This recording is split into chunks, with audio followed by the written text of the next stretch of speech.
Hello दोस्तों, तैयार हो जाइए एक ऐसे एपिसोड के लिए जो कहानी को पूरी तरह पलट कर रख देगा। क्योंकि इस बार वार होगा सीधा समीर बन्ना की शान, उसकी इज्जत और उसकी राजगद्दी पर। जी हाँ, आने वाले ट्रैक में देखने को मिलेगा कि हालात ऐसे करवट लेंगे कि समीर बन्ना को अपने ही घर में कटघरे में खड़ा होना पड़ेगा। और सबसे बड़ा झटका उसे तब लगेगा जब उसके दादाजी खुद उसके खिलाफ खड़े हो जाएंगे। लेकिन आखिर ऐसा क्या हुआ कि बात राजगद्दी छोड़ने तक पहुंच गई? चलिए पूरी कहानी विस्तार से समझते हैं। एपिसोड 39 रिमझिम का बड़ा खुलासा।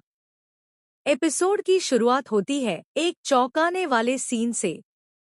रिमझिम, जो अब तक चुप थी, अचानक मीडिया के सामने आकर सारी सच्चाई खोल देती है। वह कैमरों के सामने खड़ी होकर कहती है कि उसकी शादी समीर से धोखे में हुई थी। उसने दावा किया कि समीर ने उससे सच्चाई छुपाई, उसके भरोसे का गलत फायदा उठाया और सिर्फ अपनी इमेज बचाने के लिए उससे शादी की। जैसे ही ये खबर मीडिया में फैलती है, पूरा राजमहल हिल जाता है। परिवार के लोग हैरान रह जाते हैं।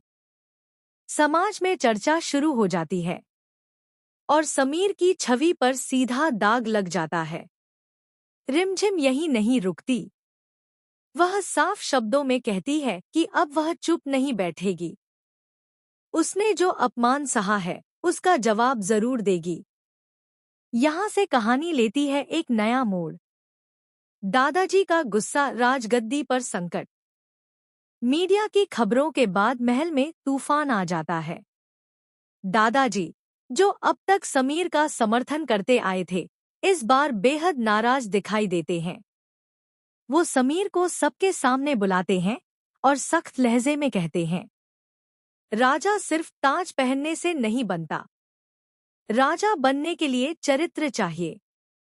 उनके शब्दों में निराशा साफ झलकती है।